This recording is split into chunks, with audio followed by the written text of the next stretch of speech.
नमस्कार विद्यार्थी मित्रांनो,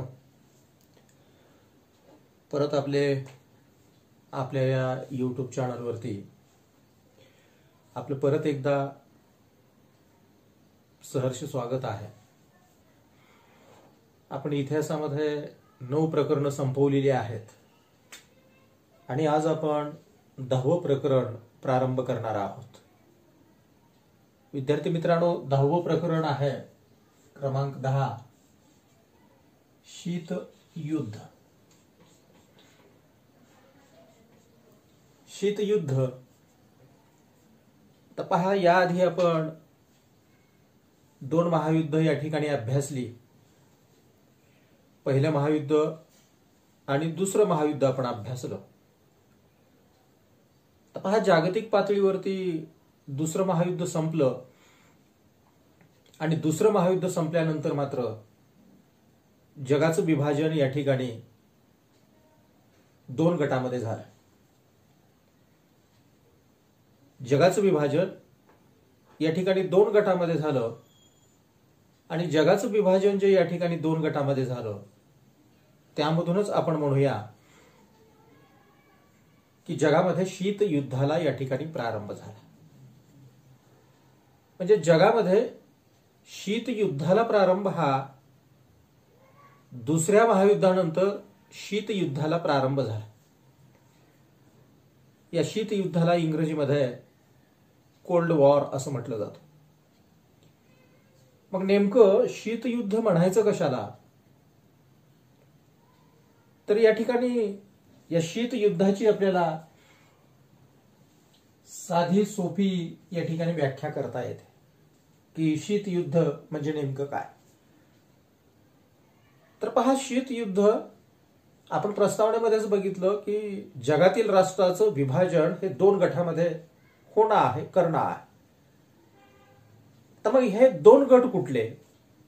तर व्याख्येमध्ये आपल्याला सांगता येतं, एका बाजूला भांडवलशाही राष्ट्रे, एका बाजूला भांडवलशाही राष्ट्रे व दुसऱ्या बाजूला साम्यवादी राष्ट्रे, साम्यवादी राष्ट्रे किंवा कम्युनिस्ट राष्ट्रे, भांडवलशाही राष्ट्रे किंवा लोकशाही राष्ट्रे, भांडवलशाही राष्ट्रे किंवा लोकशाही राष्ट्र एका बाजूला आणि दुसऱ्या बाजूला साम्यवादी राष्ट्रे अथवा कम्युनिस्ट राष्ट्रे यांच्यात सत्ता व प्रभाव यासाठी जो संघर्ष सुरू झाला, तर पहा, या दोन्हीमध्ये कशासाठी संघर्ष सुरू झाला? तर एक आहे सत्ता आणि दुसरा भाग आहे प्रभाव। सत्ता आणि प्रभाव यासाठी या 2 राष्ट्रांमध्ये जो संघर्ष सुरू झाला त्याला साधारणतः शीत युद्ध अथवा कोल्ड वॉर असं म्हटलं जातं। म्हणजे एका गटामध्ये एका बाजूला भांडवलशाही राष्ट्र आहेत आणि दुसऱ्या बाजूला साम्यवादी राष्ट्र आहे। या 2 गटामध्ये संघर्ष आहे। कशासाठी संघर्ष आहे? तर सत्ता आणि जगावरती प्रभाव गाजवणं यासाठी संघर्ष आहे। अशी ही जी जागतिक स्तरावरती 2 गटामध्ये जी परिस्थिती निर्माण झाली, या परिस्थितीला साधारणतः आपण म्हणूया की शीत युद्ध अथवा कोल्ड वॉर असं या ठिकाणी संबोधलं जातं। आता पहा, ही शीत युद्ध आणि कोल्ड वॉरची ही जी व्याख्या आहे, हीच व्याख्या आपल्याला साध्या आणि सोप्या भाषेमध्ये या ठिकाणी सांगता येते। आता पहा, या ठिकाणी 2 विचार प्रणालीचे गट आहेत। एक विचार प्रणाली आहे भांडवलशाही लोकशाही विचार प्रणाली आणि दुसरी विचार प्रणाली आहे साम्यवादी अथवा कम्युनिस्ट विचारसरणी। अशी ही 2 विचार प्रणालीची राष्ट्र आपण म्हणूया कायमस्वरूपी युद्धाच्या तयारीमध्ये असणं, दोन्ही राष्ट्रांमध्ये ताण आणि तणाव या ठिकाणी असणं, परंतु हा जो ताण आणि तणाव आहे तो मात्र प्रत्यक्षात युद्धामध्ये या ठिकाणी रूपांतरित होत नाही। 2 गटामध्ये 2 राष्ट्रांमध्ये 2 विचार प्रणालीच्या राष्ट्रांमध्ये या ठिकाणी ताण आणि तणाव आहे, परंतु प्रत्यक्ष मात्र युद्ध या ठिकाणी होत नाही। आणि अशी जी जगामध्ये परिस्थिती निर्माण झाली, या परिस्थितीला शीत युद्ध असं म्हटलं जातं. म्हणजे ताण आणि तणाव आहे, संघर्ष आहे, परंतु आपण म्हणूया प्रत्यक्ष युद्ध मात्र या ठिकाणी घडत नाही. आणि ही जी परिस्थिती आहे या परिस्थितीला शीत युद्ध असं म्हटलं जातं अथवा त्याला कोल्ड वॉर असं म्हटलं जातं. मग असं हे जे शीत युद्ध आणि कोल्ड वॉर ही जी संकल्पना आहे, जी की आपण म्हटलं की दुसऱ्या महायुद्धामध्ये अथवा दुसऱ्या महायुद्धानंतर या ठिकाणी सुरू झालं, ही संकल्पना, हा शब्दप्रयोग आणला, तो शब्दप्रयोग साधारणतः आपण म्हणूया की वॉल्टर लिपमन हा एक कोण आहे, तर हा वृत्तपत्रामध्ये लिखाण करणारा एक स्तंभलेखक आहे. वर्तमानपत्रामध्ये लिखाण करणारा हा एक स्तंभलेखक आहे. यांनी जगामध्ये सर्वप्रथम कोल्ड वॉर अथवा शीत युद्ध हा शब्दप्रयोग या ठिकाणी आणलेला आपल्याला दिसतोय. म्हणजे या पद्धतीने आपल्याला या शीत युद्धाची, या कोल्ड वॉरची डेफिनेशन आपल्याला या ठिकाणी सांगता येते. मग असं हे जे शीत युद्ध आहे, या शीत युद्धाची काही वैशिष्ट्ये आपल्याला सांगता येतात, काही घटक सांगता येतात, काही गुणधर्म आपल्याला या शीत युद्धाचे अथवा या कोल्ड वॉरची या ठिकाणी सांगता येतात. आता पहा, जी वैशिष्ट्ये या शीत युद्धाची आहेत, या कोल्ड वॉरची आहेत, साधारणतः 6 गुण वैशिष्ट्ये या कोल्ड वॉरची अथवा शीत युद्धाची सांगितली जात आहेत. कुठली वैशिष्ट्ये आहेत मग? तर पहिलं वैशिष्ट्य सांगितलं जातं प्रत्यक्ष युद्धाचा अभाव आहे. आपण व्याख्यामध्येच बघितलं की 2 गटामध्ये ताण आणि तणाव निर्माण होतोय, परंतु प्रत्यक्ष युद्ध मात्र या ठिकाणी घडत नाही. म्हणजे शीत युद्धामध्ये प्रत्यक्ष युद्धाचा अभाव असलेला दिसतो. दुसरं आपल्याला सांगता येतं की तीव्र अशी शस्त्रास्त्र स्पर्धा आहे. आता शीत युद्ध म्हटलं की 2 गट कायम युद्धाच्या तयारीत आहेत. आता 2 गट कायम युद्धाच्या तयारीत आहेत म्हणजे शस्त्रास्त्राची जमावजमी करतायत. म्हणजे या 2 गटामध्ये तीव्र स्वरूपाची शस्त्रास्त्र स्पर्धा आहे, हे दुसरं वैशिष्ट्य आपल्याला सांगता येतं. तिसरं वैशिष्ट्य सांगता येतं आक्रमक राजनीती. आता पहा, या 2 गटामध्ये आक्रमक स्वरूपाची राजनीती केली जाते. इतर राष्ट्रांना आपल्या गटामध्ये घेण्यासाठी प्रेरणा आणि प्रोत्साहन या ठिकाणी दिलं जातं. आपलाच गट सशक्त कसा होईल यासाठी जागतिक स्तरावरती आक्रमक स्वरूपाची राजनीती अवलंबली जाते. म्हणजे आक्रमक राजनीतीचा अवलंब या शीत युद्धामधून होत असलेला दिसतो. त्यानंतरचं चौथं वैशिष्ट्य आपल्याला सांगता येतं की आंतरराष्ट्रीय पातळीवरती परस्परावर अविश्वास निर्माण होणं. आता पहा, हे शीत युद्धच का निर्माण झालं, तर त्याचं कारणच आहे अविश्वास. म्हणजे ही 2 ज्या विचार प्रणाली आहेत, एक लोकशाही भांडवलशाही विचार प्रणाली आणि दुसरी साम्यवादी अथवा कम्युनिस्ट विचारसरणी, या दोन्ही विचारसरणीच्या गटांना एकमेकावरती विश्वास नाहीये आणि त्यामुळे परस्परावरती अविश्वास या ठिकाणी निर्माण झाला आणि त्यामधून ही शीत युद्धाची परिस्थिती निर्माण झालेली आपल्याला दिसते. 5वं वैशिष्ट्य आपल्याला सांगता येतं राजकीय व आर्थिक दबाव.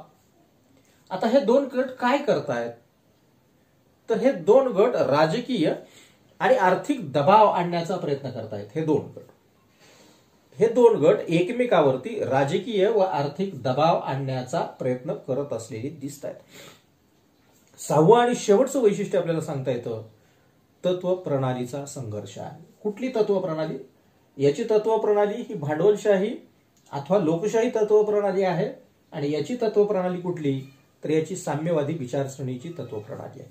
या 2 तत्व प्रणालीमधला हा संघर्ष असलेला आपल्याला या ठिकाणी विद्यार्थी मित्रांनो दिसून येतोय. त्यानंतरचा मुद्दा आपल्याला सांगता येतो शीत युद्धाची पार्श्वभूमी. तर पहा, जागतिक स्तरावरती दुसऱ्या महायुद्धानंतर आपण म्हटलं की या ठिकाणी शीत युद्ध सुरू झालं, जे की प्रत्यक्ष नाहीये, प्रत्यक्ष युद्धाची स्थिती नाहीये. तर या ठिकाणी अप्रत्यक्ष स्वरूपाची परिस्थिती निर्माण होत असलेली आपल्याला दिसते, जी की दुसऱ्या महायुद्धाच्या कालावधीनंतर या ठिकाणी निर्माण झाली. पण या युद्धाची पार्श्वभूमी, या शीत युद्धाची पार्श्वभूमी कशा पद्धतीची आहे, तर यामध्ये एक बाब आपल्याला या ठिकाणी जाणवते आणि ती म्हणजे युरोपचं विभाजन हे दोन भागामध्ये झालेलं आपल्याला दिसतं. युरोपचं विभाजन हे दोन भागामध्ये झालं. एक आहे पूर्व युरोप आणि दुसरा झाला तो पश्चिम युरोप. आता पहा, शीत युद्ध घडून येण्यासाठी आपण म्हटलं की दुसरं महायुद्ध कारणीभूत आहे. या महायुद्धात दुसऱ्या महायुद्धानंतर काय घडलं, तर दुसऱ्या महायुद्धामध्ये जागतिक स्तरावरती इंग्लंड आणि फ्रान्स या दोन देशांचं महत्व अतिशय होतं. पहिल्या महायुद्धामधले हे जेते राष्ट्र होते. परंतु दुसऱ्या महायुद्धानंतर मात्र इंग्लंड आणि फ्रान्स यांचं जे महत्व आहे जागतिक राजकारणामधलं, इंग्लंड आणि फ्रान्स यांचं जागतिक राजकारणामधलं या ठिकाणी महत्व कमी झालं. आणि त्यामधून मग या दोन विचार प्रणाली या ठिकाणी जन्माला जर आपण पाहिली तर युरोपचं विभाजन आपण पाहिलं की दोन गटामध्ये झालं. एक पश्चिम युरोप आणि दुसरं पूर्व युरोप. यामध्ये आपण पाहिलं की जो पूर्व युरोप आहे, या पूर्व युरोपवरती साम्यवाद अथवा कम्युनिस्ट विचारसरणीचा प्रभाव निर्माण झाला, म्हणजे रशियाचा प्रभाव निर्माण झाला. म्हणजे पूर्व युरोपवरती या ठिकाणी साम्यवादी विचारसरणी रशियाचा प्रभाव निर्माण झाला. तर पश्चिम युरोप जर आपण पाहिला तर पश्चिम युरोपवरती भांडवलशाही लोकशाही राष्ट्रांचा म्हणजे अमेरिकेचा प्रभाव या ठिकाणी निर्माण झाला. म्हणजे हे अमेरिकेच्या प्रभावाखाली पश्चिम युरोप या ठिकाणी राहिले. मग असं हे जे विभाजन युरोप खंडाचं पूर्व आणि पश्चिम युरोप खंडामध्ये या ठिकाणी झालं. या संदर्भामध्ये इंग्लंडचे पंतप्रधान आहेत विन्स्टन चर्चिल. इंग्लंडचे पंतप्रधान आहेत विन्स्टन चर्चिल. या विन्स्टन चर्चिल यांनी युरोपचं जे दोन भागामध्ये विभाजन झालेलं आहे याला सांगितलं की पोलादी पडदा ही संकल्पना त्यांनी वापरली. म्हणजे युरोप खंड दोन भागामध्ये विभागला गेला, याला विन्स्टन चर्चिल यांनी सांगितलं की पोलादी पडदा या ठिकाणी निर्माण झाला. हा पोलादी पडदा कशाचा होता, तर विचारसरणीचा होता. कोणत्या विचारसरणी, तर दोन विचारसरणी. एक आहे भांडवलशाही लोकशाही विचारसरणी, तर दुसरी आहे साम्यवादी अथवा कम्युनिस्ट विचारसरणी आपण म्हणूया. मग असं हे दोन गटामध्ये युरोप खंडाचं जे विभाजन या ठिकाणी झालं, यामधूनच आपण म्हणूया की जगाची वाटचाल कुठं झाली, तर जगाची वाटचाल या ठिकाणी शीत युद्धाकडे झाली. आणि त्यामुळे विद्यार्थी मित्रांनो, मुद्दा आपण घेऊया शीत युद्धाकडील वाटचाल किंवा शीत युद्धाची वाटचाल. आता पहा, या ठिकाणी हे दोन गट पडले. एक गट आहे भांडवलशाही लोकशाही राष्ट्रांचा गट आणि दुसरा गट आहे साम्यवादी विचार प्रणालीचा गट. आणि या दोन गटामध्ये मग स्पर्धा या ठिकाणी निर्माण झाली. हे दोन्ही गट प्रयत्न करायला लागले की आपल्या गटामध्ये जास्तीत जास्त राष्ट्रांचा सहभाग व्हावा. आणि यासाठी मग दुसरं महायुद्ध संपल्यानंतर अमेरिकेनं एक मार्शल प्लॅन या ठिकाणी तयार केला. अमेरिकेनं एक मार्शल प्लॅन तयार केला. कशासाठी, तर जगामध्ये साम्यवादाचा प्रसार रोखण्यासाठी अमेरिकेनं मार्शल प्लॅन या ठिकाणी तयार केला. आणि या साम्यवादाला रोखण्यासाठी त्यांनी राष्ट्रांना आर्थिक मदत द्यायला सुरुवात केली. म्हणजे राष्ट्रांना आर्थिक मदत देऊन जास्तीत जास्त राष्ट्र आपल्याच गटामध्ये म्हणजे भांडवलशाही लोकशाही गटामध्ये जास्तीत जास्त राष्ट्र कसे येतील, यासाठी या मार्शल प्लॅननुसार अमेरिका राष्ट्रांना आर्थिक मदत या ठिकाणी करायला लागली.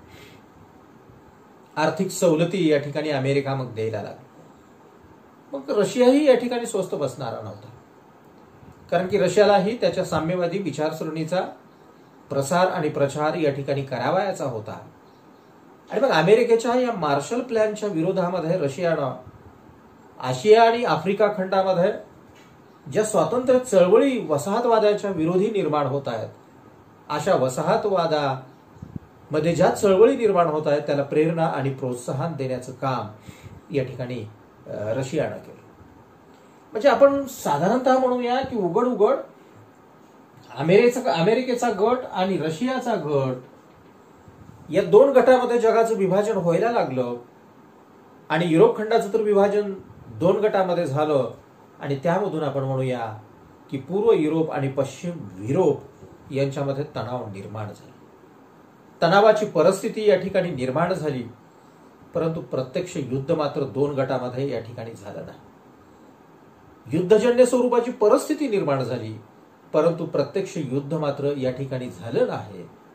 म्हणजे या दोन राष्ट्रातील गटामध्ये या ठिकाणी ताण आणि तणाव निर्माण होणं, परंतु प्रत्यक्ष युद्ध या ठिकाणी निर्माण न होणं, अशा परिस्थितीलाच मग ढोबळमानानं आपण म्हणूया की शीत युद्ध असं म्हटलं जाऊ लागलं. म्हणजे ही प्रक्रिया साधारणतः दुसरं महायुद्ध संपल्यानंतर या ठिकाणी निर्माण झाली. हे जे विभाजन, जगाचं दोन गटामध्ये जे विभाजन होत होतं, हे विभाजन आपण म्हणूया दुसऱ्या महायुद्धानंतर युरोप खंडामध्ये जे निर्माण झालं ते आपण म्हणूया की राजकीय असेल, आर्थिक असेल, लष्करी असेल, या मुद्द्याच्या आधारे साधारणतः युरोपचं विभाजन झालं. राजकीय, आर्थिक, लष्करी मुद्द्याच्या आधारे युरोपचं विभाजन या ठिकाणी झालं, परंतु विचार प्रणालीचा स्वीकार हा महत्वाचा मुद्दा शीत युद्धाच्या मागे होता. विचार प्रणाली. मग या विचार प्रणालीचा जर आपण विचार केला तर हे जे दोन गट पडले, हे दोन गट कशामुळे पडले तर विचार प्रणालीमधल्या फरकामधून पडले. आपण वरतीच बघितलं की दोन विचार प्रवाह आहेत, दोन विचार प्रणाली आहे. एक आहे भांडवलशाही लोकशाही विचार प्रणाली आणि दुसरी आहे साम्यवादी अथवा कम्युनिस्ट विचार प्रणाली. आता यामध्ये रशियाची असलेली साम्यवादी कम्युनिस्ट विचार प्रणाली जर आपण बघितली तर ही काय सांगते, तर ही विचार प्रणाली सांगते की उत्पन्नाच्या साधनावरती सरकारी मालकी असेल. साम्यवाद, उत्पादनाच्या साधनावरती सरकारी मालकी असेल अशी साम्यवादी विचारसरणी या ठिकाणी सांगते. तर याच्या उलट भांडवलशाही लोकशाही विचार प्रणाली जर अमेरिकेची आपण पाहिली तर ती काय सांगते, तर उत्पन्नाच्या साधनावरती खासगी मालकी सांगते. म्हणजे एक विचार खासगी मालकीचा आहे तर दुसरा विचार आपण म्हणूया सरकारी मालकीचा आहे. म्हणजे साधारणतः अशी ही विचार प्रणाली या शीत युद्धाच्या पाठीमागे होती की ज्यामध्ये साम्यवादी विचार प्रणाली जी शासकीय मालकीची अशी होती, तिचं नेतृत्व कुणाकडे होतं तर रशियाकडे होतं. भांडवलशाही व्यवस्थेमध्ये मालकी ही खासगी लोकांकडे असावी असा मतप्रवाह होता. याचं नेतृत्व कुणाकडे होतं तर अमेरिकेकडे या ठिकाणी असलेलं दिसतं. आता पहा, ही शीत युद्धाची परिस्थिती आता फक्त युरोप खंडापुरती मर्यादित राहिली नाही, तर ज्या शीत युद्धाची सुरुवात युरोप खंडामध्ये झाली, दोन गटामध्ये युरोपाचं विभाजन होऊन हे लोण आता आशिया खंडामध्ये हे आलं. म्हणजे युरोप खंडापुरती मर्यादित स्वरूपाची शीत युद्धाची संकल्पना या ठिकाणी राहिली नाही, तर हे लोण आशिया खंडापर्यंतही या ठिकाणी आलेलं आपल्याला दिसून येतं. आणि यामधूनच 20व्या शतकाच्या पूर्वार्धामध्ये या आशिया खंडामध्ये दोन महत्वपूर्ण स्वरूपाच्या घटना घडल्या. 20व्या शतकाच्या पूर्वार्धामध्ये आशिया खंडामध्ये दोन महत्वाच्या घटना या ठिकाणी घडल्या. त्यातली पहिली महत्वाची घटना होती रशिया आणि चीन यांच्यामध्ये 1950ला लष्करी करार झाला. सोव्हिएत रशिया आणि चीन यांच्यामध्ये लष्करी करार 1950ला झाला. आणि दुसरी महत्वाची घटना आशिया खंडामधली आपल्याला सांगता येते ती आहे उत्तर आणि दक्षिण कोरिया यांच्यामधला संघर्ष. उत्तर आणि दक्षिण कोरिया यांच्यामधला संघर्ष, अशा या दोन घटना आशिया खंडामध्येही या ठिकाणी घडलेले आपल्याला दिसत आहेत. म्हणजे शीत युद्धाचं लोण आता कुठं आलं तर हे लोण आता आशिया खंडामध्येही निर्माण झालं. आणि त्याचे पडसाद आता आशिया खंडामध्येही उठायला लागलेली आपल्याला दिसत आहे. त्यानंतरचा मुद्दा विद्यार्थी मित्रांनो आपण पाहूया निकिता क्रुश्चेव. निकिता क्रुश्चेव हे कोण आहेत तर सोव्हिएत रशियाचे अध्यक्ष आहेत. आता पहा घटनाक्रम काय आहे. आता पहा सोव्हिएत रशियाचे प्रमुख जोसेफ स्टॅलिन यांच्या कालावधीमध्येच शीत युद्धाची प्रक्रिया सुरू झाली होती किंवा शीत युद्धाचा काळ स्टॅलिन यांच्या कालावधीमध्ये सुरू झाला. परंतु स्टॅलिन यांच्यानंतर आपण म्हणूया निकिता क्रुश्चेव हे रशियाचे राष्ट्राध्यक्ष झाले.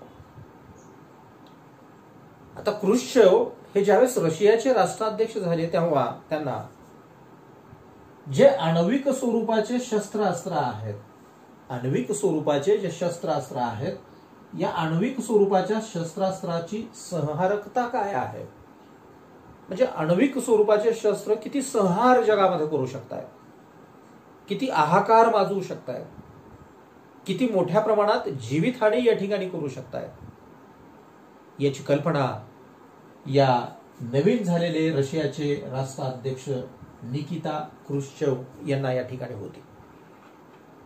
म्हणजे आण्विक युद्ध जगाला आणि कुठल्याच देशाला या ठिकाणी परवडणार नाही. आणि त्यामुळे मग क्रुश्चेव यांच्या कालावधीमध्ये रशियाची जी भूतकाळातील भूमिका होती, ही रशियाची भूतकाळातील भूमिका बदलून वास्तववादी धोरण या क्रुश्चेव यांनी या ठिकाणी स्वीकारले. आणि यामधून मग सोव्हिएत रशिया आणि अमेरिका यांनी शांततामय सहजीवनावरती या ठिकाणी भर दिला. सोव्हिएत रशिया आणि अमेरिका या दोघांनी शांततामय सहजीवनावरती या ठिकाणी भर दिला आणि या धोरणामधूनच दोन राष्ट्रप्रमुखांची या ठिकाणी भेट निश्चित झाली. रशियाचे राष्ट्राध्यक्ष आणि अमेरिकेचे राष्ट्राध्यक्ष आपण म्हणूया, या दोघांनी मग या ठिकाणी मिळून मिसळून सहजीवन व्यतीत करावं या दृष्टिकोनातून दोघांची बैठक झाली. ती 1959 मध्ये कॅम्प डेव्हिड या ठिकाणी, अमेरिकेमधील ठिकाण. कॅम्प डेव्हिड या ठिकाणी अमेरिकेचे राष्ट्राध्यक्ष आणि आपण म्हणूया रशियाचे राष्ट्राध्यक्ष हे 1959 मध्ये कॅम्प डेव्हिड या ठिकाणी एकत्रित यायचं निश्चित झालं. अमेरिकेचे राष्ट्राध्यक्ष होते आयसेनहॉवर. आयसेनहॉवर हे अमेरिकेचे राष्ट्राध्यक्ष होते, तर रशियाचे राष्ट्राध्यक्ष होते क्रुश्चेव. हे दोघही मग कॅम्प डेव्हिड हे अमेरिकेमधल्या ठिकाणी 1959 मध्ये एकत्रित आहे. म्हणजे एकंदरीत आपण म्हणूया की दोन गटामधला जो अप्रत्यक्षपणे संघर्ष या ठिकाणी निर्माण होत होता, दोन गटामध्ये जो ताण आणि तणाव निर्माण होता, हे ताण आणि तणाव त्याचं निवारण करण्यासाठी ही दोन्ही नेते या ठिकाणी एकत्रित आलेले आपल्याला दिसतात. ही 1959 ची घटना. त्यानंतर 1961चं चित्रण जर आपण पाहिलं तर 1961 मध्ये रशियानं बर्लिन भिंत उभा केली. 1961 बर्लिन भिंतीची निर्मिती या ठिकाणी रशियानं केली आणि यामधून बर्लिनचं विभाजन म्हणजे जर्मनीचं विभाजन पश्चिम जर्मनी आणि पूर्व जर्मनीमध्ये झालं. त्याला आपण म्हणूया पश्चिम बर्लिन आणि पूर्व बर्लिन असं विभाजन झालं. आणि यामधून दोन बर्लिन मधला संबंध संपला, दोन जर्मनी मधला संबंध या ठिकाणी संपला. पूर्व जर्मनी, पूर्व बर्लिन आणि पश्चिम बर्लिन असं विभाजन झालं. यामधून युरोप खंडामध्ये मोठ्या प्रमाणात तणाव वाढला, कारण की बर्लिनचं विभाजन हे दोन भागामध्ये झालं. अशामध्येच 1962 ला क्युबाचा प्रश्न निर्माण झाला. 1962 क्युबा. 1961 आपण पाहिलं बर्लिनची भिंत. 1962 आहे क्युबाचा प्रश्न. काय घडलं होतं तर यावेळेस तणावाचं केंद्र ठरलं ते क्युबा. क्युबा देशातील क्षेपणास्त्राच्या पेच प्रसंगामुळं, क्षेपणास्त्र पेच प्रसंग, या क्षेपणास्त्र पेच प्रसंगामुळं आपण म्हणूया अमेरिका आणि रशिया या दोन गटामध्ये या ठिकाणी तणाव वाढला. तणाव मोठ्या प्रमाणात या ठिकाणी या दोन विचार प्रणालीमध्ये, दोन देशामध्ये या ठिकाणी वाढला आणि दोन देशामध्ये निर्माण झालेला तणाव या ठिकाणी कमी करण्यासाठी उभयपक्षी करार करणं, तात्काळ एकमेकांना दूरध्वनीवरून संपर्क साधणं, एवढंच नव्हे तर तात्काळ हॉटलाईनच्या द्वारे एकमेकाशी संपर्क साधून त्यावरती उपाययोजना करणं, यासारखा प्रसंग या क्युबावरून निर्माण झाल्यावरून मग ही दोन्ही देश चर्चा विनिमय आपण म्हणूया तडजोडीसाठी तयार झाले आणि यामधून दूरध्वनीवरून, हॉटलाईनवरून या ठिकाणी चर्चा व्हायला लागली. त्यानंतर एक प्रकरण एक महत्वाचं आपल्याला सांगता येतं, त्याला म्हणतात विद्यार्थी मित्रांनो देतांत. देतांत ही एक संकल्पना या ठिकाणी वापरली जाते. आता पहा, देतांत ही संकल्पना काय आहे, तर दोन गट आपण पाहतोय की ज्यामध्ये मोठ्या प्रमाणात ताण आणि तणाव निर्माण होतो. एक गट आहे साम्यवादी गट आणि दुसरा गट आहे तो भांडवलशाही गट, रशिया आणि अमेरिका.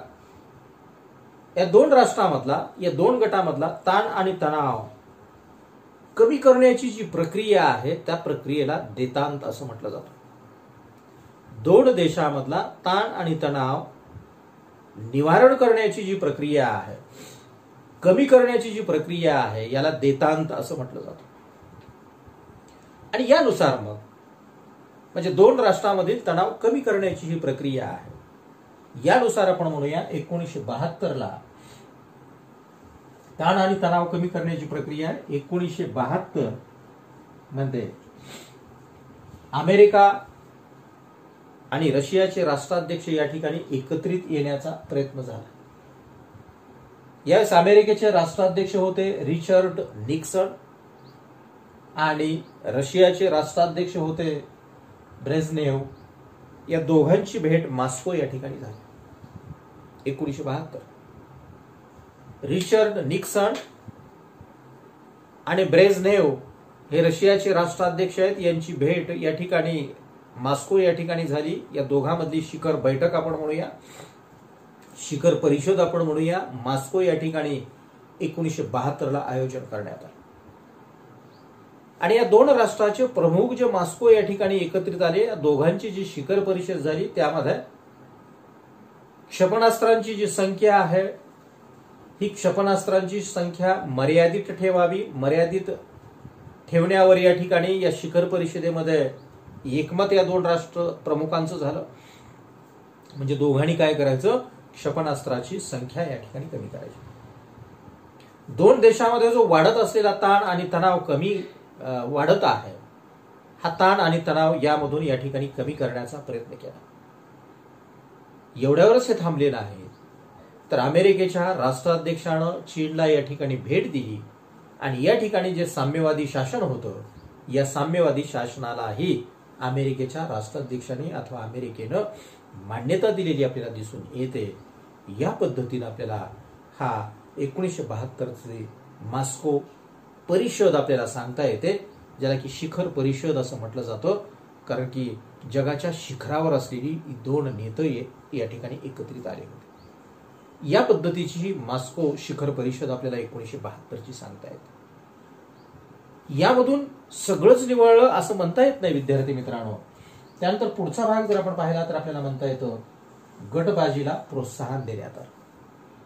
आता या ठिकाणी मोठ्या प्रमाणात गटबाजी व्हायला लागली. या ठिकाणी जे संयुक्त राष्ट्र संघटना दुसऱ्या महायुद्धानंतर स्थापित झाली होती, यामध्ये जी सुरक्षा समिती होती, या सुरक्षा समितीमध्ये व्हेटोचा पॉवर होता. आणि मग ही व्हेटो पॉवर असलेले राष्ट्र आपल्या मित्र राष्ट्राच्या बाजूनं या व्हेटो पॉवरचा अधिकार वापरत होते. यामध्ये मग मित्र राष्ट्राची बाजू घेण्यासाठी या अधिकाराचा वापर व्हायचा, विविध लष्करी करारासाठी याचा वापर व्हायचा, आर्थिक देवाणघेवाण करण्यासाठी आपण म्हणूया, व्यापारी सवलती मिळवण्यासाठी आपण म्हणूया, अथवा मित्र राष्ट्राचा दर्जा देण्यासाठी आपण म्हणूया, या व्हेटो पॉवरचा वापर या ठिकाणी मोठ्या प्रमाणात करण्यात येऊ लागला आणि यामधून जगामध्ये गटबाजीला प्रोत्साहन मिळालं. आता या सुरक्षा समितीचे जे कायम सदस्य आहेत त्यामधला एक कायम सदस्य अमेरिका आहे, ज्याला व्हेटो पॉवर आहे. कायम सदस्यामध्ये रशिया आहे, ज्याला की या ठिकाणी व्हेटो पॉवर आहे. आणि मग हे आपल्या आपल्या गटाच्या राष्ट्राच्या बाजूनं या अधिकाराचा वापर या ठिकाणी करायला लागले आणि त्यामधूनच गटबाजीला मोठ्या प्रमाणात प्रोत्साहन या ठिकाणी प्राप्त झालेलं आपल्याला दिसतं. आणि मग असं हे जे शीतयुद्ध जगामध्ये निर्माण झालं, या शीतयुद्धाची काही कारणं आपल्याला सांगता येत आहेत. जे शीतयुद्ध निर्माण झालं त्याची काही कारणं आपल्याला विद्यार्थी मित्रांनो सांगता येत आहेत. ही कारणं जर आपण बघितली तर आपण म्हणूया की शीतयुद्ध सुरू होण्याची कारणं काय आहेत, तर दोन विचारधारेमधला फरक आहे. वरतीच आपण बघितलं भांडवलशाही, साम्यवाद, दोन विचारसरणीमधला फरक आहे आणि त्यामुळेही या ठिकाणी शीतयुद्ध सुरू झालं. दुसरं आपण म्हणावं लागेल आपल्याला की एकमेकाची भीती आहे. हे जे दोन गट होते, या दोन गटांना एकमेकाविषयी एकमेकाच्या मनामध्ये मोठ्या प्रमाणात भीतीचं वातावरण या ठिकाणी होतं आणि त्यामुळे मग आपलं सुरक्षा कशी होईल या दृष्टिकोनातून साधारणतः ताण आणि तणाव यामधूनही निर्माण होत होता, म्हणजे एकमेकाची भीती होती. आणि यामधूनच तिसरं कारण आपल्याला सांगता येतं, या भीतीमधूनच एकमेकाचा एकमेकावरती मोठ्या प्रमाणात अविश्वास होता. हे तिसरं कारण सांगतात, म्हणजे अविश्वास आहे. म्हणजे रशियन गटामध्ये असलेल्या राष्ट्रांना अमेरिकेच्या राष्ट्रामध्ये असलेल्या गटावरती या ठिकाणी विश्वास नव्हता, म्हणजे अविश्वासाचं वातावरण मोठ्या प्रमाणात होतं. त्यानंतर चौथं आपल्याला सांगता येतं की भांडवलशाही विचार प्रणालीच्या विरोधी साम्यवादी विचार प्रणाली या ठिकाणी होती, अथवा साम्यवादी विचार प्रणालीच्या विरोधी या ठिकाणी भांडवलदारी विचार प्रणाली अस्तित्वात असलेली होती. म्हणजे दोन विचार प्रणालीमधला हा संघर्ष होता आणि त्यामुळेही शीतयुद्धाला प्रारंभ झालेला होता. त्यानंतर पाचवं आपल्याला सांगता येतं की गैरसमज दूर करणाऱ्या यंत्रणेचा अभाव होता. तर या दोन गटामध्ये गैरसमज निर्माण होत होते, परंतु या दोन गटामध्ये निर्माण होत असलेले जे गैरसमज आहेत, हे गैरसमज दूर करणारी यंत्रणा या ठिकाणी अस्तित्वात नव्हती आणि त्यामुळेही शीतयुद्ध जागतिक स्तरावर निर्माण झालेलं आपल्याला दिसून येतं. आणि शेवटचं कारण आपल्याला सांगता येतं, एकमेकांना समजून घेण्याच्या वृत्तीचा अभाव होता. आता हे दोन्हीही गट आपण म्हणूया की एकमेकाला समजून घेण्यामध्ये या ठिकाणी कमी पडत होते, कारण की अविश्वास होता. त्यामुळे समजून कोण घेणार हाही एक प्रश्न होता.